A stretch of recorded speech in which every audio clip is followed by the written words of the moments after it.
Rockets fired against Israel from Lebanon and Yemen. U.S. troops also under attack.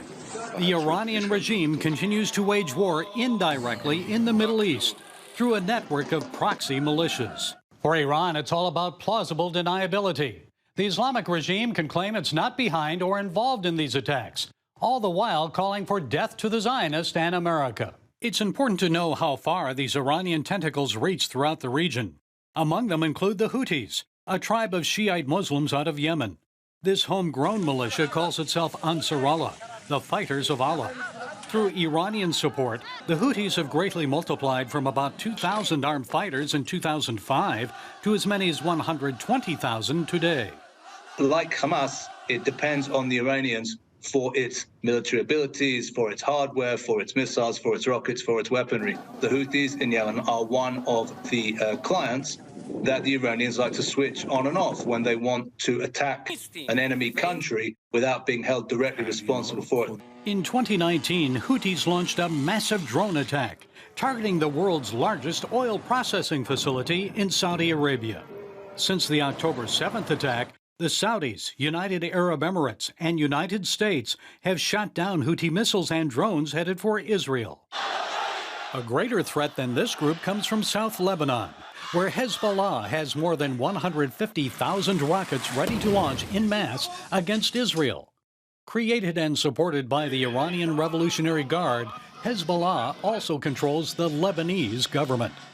Last week, in a public speech, leader Hassan Nasrallah stopped short of announcing an all-out war, while indicating all options were on the table. Middle East Forum chief researcher Jonathan Spire.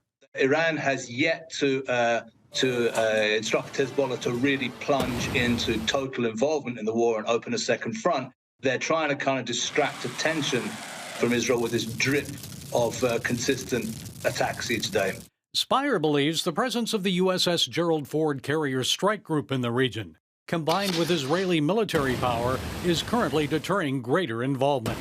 Israel has made clear if Hezbollah does enter the war, Israel will hit back against Lebanon with full force. Further east, the little-known proxy group Islamic Resistance in Iraq could potentially distract and ultimately pose a great threat to the United States. 2,500 U.S. troops are stationed at bases in Iraq, with as many as 1,000 remaining in Syria.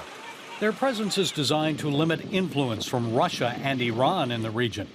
Over the past 2 weeks, the IRI has claimed responsibility for repeated attacks against U.S. troops, including at least 23 missile strikes and multiple drone strikes. This little-known group, formed in 2020, is comprised of members from various smaller Iranian-backed militias. Not really feasible or tenable for America to continue kind of absorbing these hits. At least if America wants this to stop, the United States should take a little bit firmer action against these militias. At the end of the day, you know, these are acts these are military acts. These are acts of war. You know, even if they're not, if nobody's yet been hurt or killed in them, thank goodness. I think that it's not really acceptable that United States forces should be facing daily harassment. So far, the United States response has been limited to airstrikes in Syria on locations linked to Iran's Revolutionary Guard.